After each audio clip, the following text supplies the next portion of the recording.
Kapag ang isang tao ay nakalmot o nakagat ng hayop gaya ng aso o pusa, anong gamot ang dapat iturok or i-inject sa'yo? Formalin. Lods, poste ka ba? Bakit? Hindi ba halata natawa ko? Kakausapin mo ba ako kung poste ako? Eh, wala nagkakagusto sa'yo eh. May tupak ka eh. Ganun ba? Sige. Ganito na lang. Ano sinabi ng isang pusporo sa isa pang pusporo? Naku, Lods. Style mo, bulok. Alam ko na yan. Sasabihin ng isang pusporo sa isa pang pusporo. Match tayo. O, di ba? Tama ko, ha? Ha? Gagi. Wala siyang sinabi. Bakit? May nakita ka ba nagsasalita ng pusporo? Kaya ayaw ka rin ng mga lalaki kasi may kililing ka.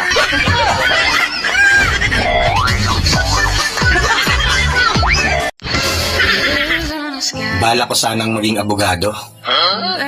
Kaso, natatakot ako. Bakit?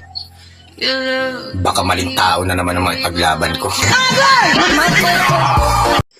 Hoy, Dad! Nag-chat sa'yo yung ano mo kabrad mo, si Brando. Sa 3 kilon? Oo. Oo. O, bakit? Eh, sabi niya, ang lupit mo daw kumain ng kipay kagabi. Oh, ano yun? Ano yan?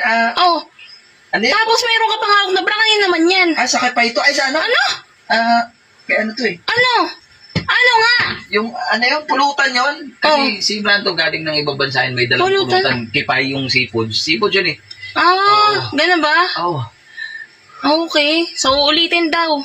Power off!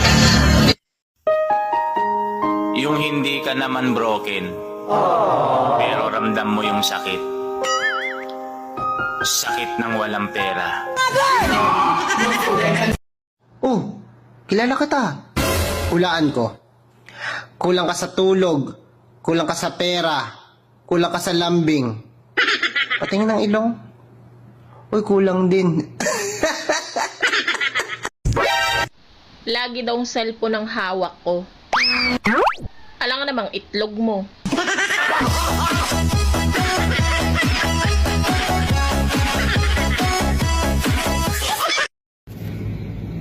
Gusto mo ba magpaputok? Sige. Willing ako magpatira.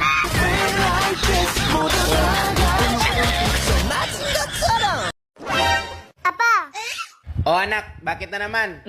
May tatanong po ako. Ano na naman yon? Sino mas mahal mo, ako or si Mama? Bakit natanong mo yan? Wala lang. Siyempre naman, ikaw. Love na love nga kita eh. Kaya pala sa tuwing gabi. Sino kumutan mo ako? Si Mama naman hinubaran mo.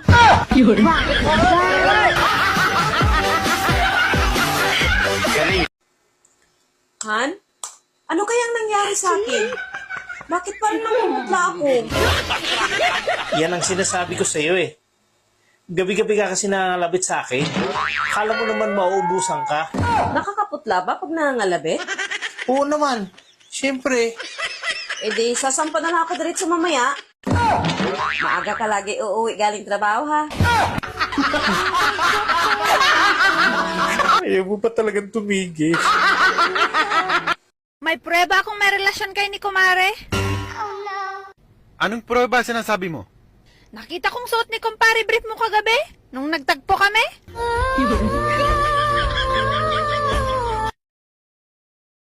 Ikaw ang babae mong tao, bastos ka. Paano ako naging bastos? Tinatanong mo pa? Nagpahalik ka sa ibang lalaki na hindi mo man lang kilala? Anong hindi kilala? Katrabaho ko yun. At bakit ka nagpapahalik? May asawa kang tao, bastos ka talaga. Aba, sa biso-biso nababasusan ka?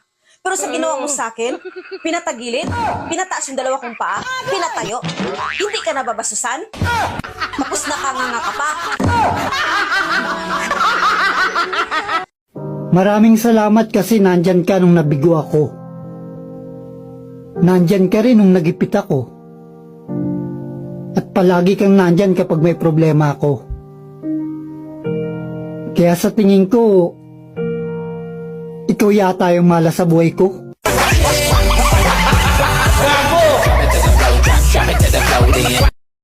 May narinig akong mga usap-usapan sa labas. Pag wala daw ako dito sa bahay, pupunta dito si kumpare. Wala nagpapaniwala ka naman sa mga chismis. Siguro may milagrong nangyayari dito. Ano ibig sabihin ng milagro? Ang ibig sabihin ng milagro, imposibleng mangyayari, pero nangyayari talaga. Pero hindi sinasadya. Ay wala namang milagro. Kung walang milagro, bakit pumunta dito si kumpare? May ginawa si kumpare pero sigurado ako na hindi milagro. Ay mabuti kung ganun. Ano palang ginawa niya dito? Tinanggal lang naman niya yung bra ko. Sabi ko na may milagro nangyari talaga eh. Di ba nga, sabi mo, pagka milagro, hindi sinasadya pero nangyayari? Oo. Sinadya niya yun eh, kaya hindi milagro yun. Sobrang concern pa nga ni kumpare sa'yo eh, at ayaw niyang magagalit ka. Concern? Concern pa ba sa lagay na yun? At paano mo nasabi na ayaw niya na magagalit ako? Sabi niya, huwag ko daw sabihin sa'yo nangyari, para hindi ka daw magagalit.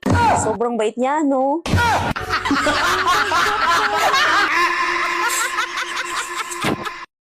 Bakit yung ibang mga lalaki, pag sinabing malaki ang kargada, proud na proud ka agad sa sarili.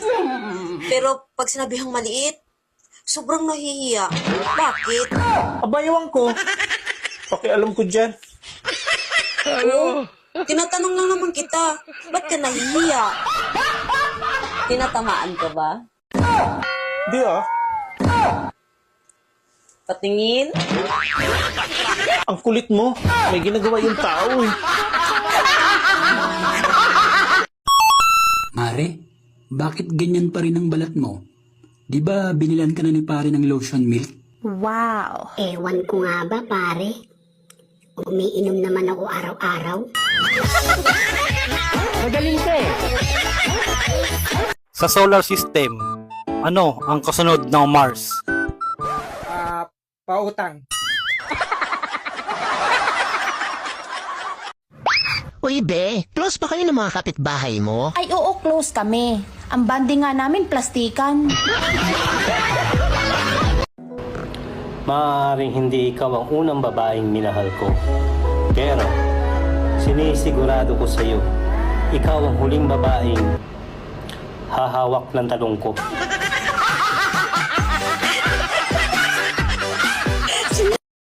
Han, totoo ba yung pinagsasabi nila sa labas na yung pansit daw pampahaba ng buhay? Oo, yan ang kasabihan eh. Kaya nga pag may birthday, hindi nawawala ang pansit. At bakit mo naman natanong? May nag-birthday kasi dyan sa kapitbahay natin. Dinala sa ospital. Bakit naman dinala sa ospital? Iwan ko ba nun? Nalaman lang niya na ang pansit pampahaba ng buhay. Nalaman lang niya na ang pansit pampahaba ng buhay? Dinala agad sa ospital? Para daw mas mahaba ang buhay niya, kumain ng 5 bandihadong pansit. Ayun, pumutok yung balon-balunan.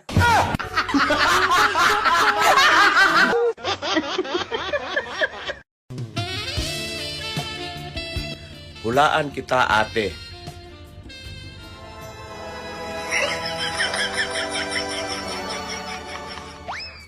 Malibog ka.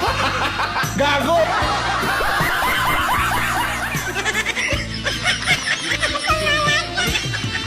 Nakaisa daw sa iyo ang coffee smith mo? Gano'n katotoo yan?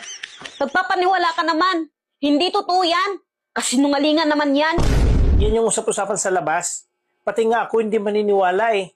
Kaya kinausap ko yung coffee smith mo. O anong sabi? Confirm. Nakaisa nga siya sa'yo. Kundatan ka. Napakasinungaling nila. Hindi totoo yan. Ako ang paniwalaan mo. Paano mo nasabing kasinungalingan at hindi totoo? Kasi nakatatlo siya. Hindi lang isa. Mali sila, mali? Oo, mali sila at sinungaling. Kung hindi nga lang nag-ring phone ko, baka nakaapat pa nga eh.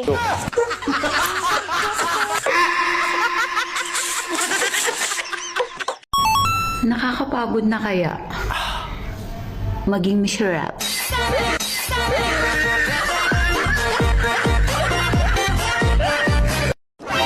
Ilang beses ma'am sa isang araw ang gusto niya? 3 beses po.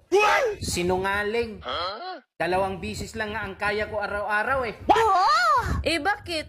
Di ba counted yung nasa ibabaw ako?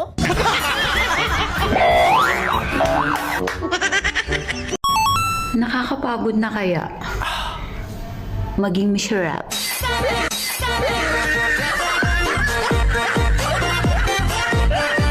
Mga kaibigan, alam nyo ba na hindi ang balat ng lechon ang nakaka-high blood? Oh, good news, ha? Ayos. Ano? Ha? Ano? Buto. Ha? Buto ng lechon na nakaka-high blood. Buto? Oh. Pambihira ka pa. Paano nangyari buto yun? Ako yung naimbitahan sa isang handaan. Oh. Pagdating ko, nakita ko yung lechon. May lechon. Puro buto na lang. Ano nangyari sa'yo? Na-high blood ako to. Kung hindi mo ako sinisiraan, bakit ang tawag sa akin ng mga tao sa labas, babairong supot? Ikaw daw nagkalat ng ganyang salita, so sinisiraan mo ako. Naninira na pala ngayon? Pag nagsasabi ka na totoo? Dapat kasi, hindi mo na sinabi mga ganyang bagay sa kanila. Dapat magtulungan tayong dalawa. Ganun ba yon? Oo naman. Mag-asawa tayo eh. Dapat magtulungan naman talaga. Bakit nung nagutil kayo ng babae mo, hindi ka nagpatulong sa akin? Sinasabi mo ba sa kumpare mo, kapag pumupunta ka sa babae mo, at kung ano-ano ang ginagawa nyo, sinasabi mo ba sa kanya? Oo.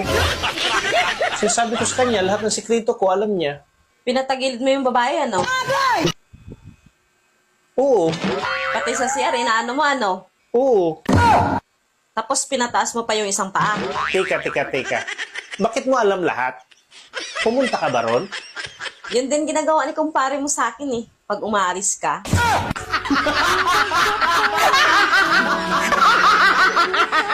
Huwag ka mainggit sa mga babaeng malaki ang dibdib na parang pakwan. Pakwan din naman yang sa'yo, ha?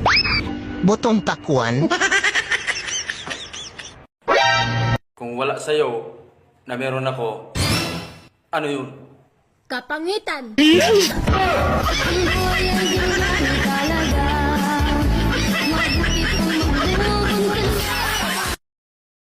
Do you speak English?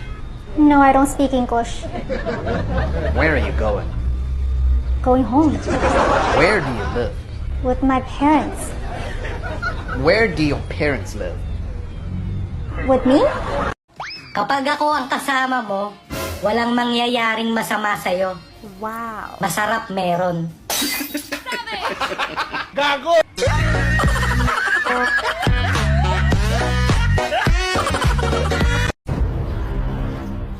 Anong saysay ng ganda mo? Kung kada gabi naman, walang nag-aalis ng panty mo. Ayaw naman! Gago! Lagi daw ang cellphone ang hawak ko. Alam nga namang itlog mo.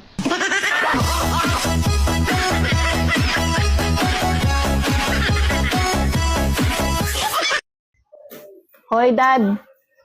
May nakita ako doon sa messenger mo, nag-message ng babae Nakahubo-hubad kayong dalawa sa loob ng hotel. Magkayakap, naka-selfie, naka-smile. Tuwang-tuwa pa yung mukha mo. Ngayon mo sabihin sa akin, hindi mo kabit yun, ha? May ebidensya na. Hindi ko kabit yun. Ah, bakit? AI yun. Uy, piliin mo yung taong gusto ka. Ha? Ang dami nila.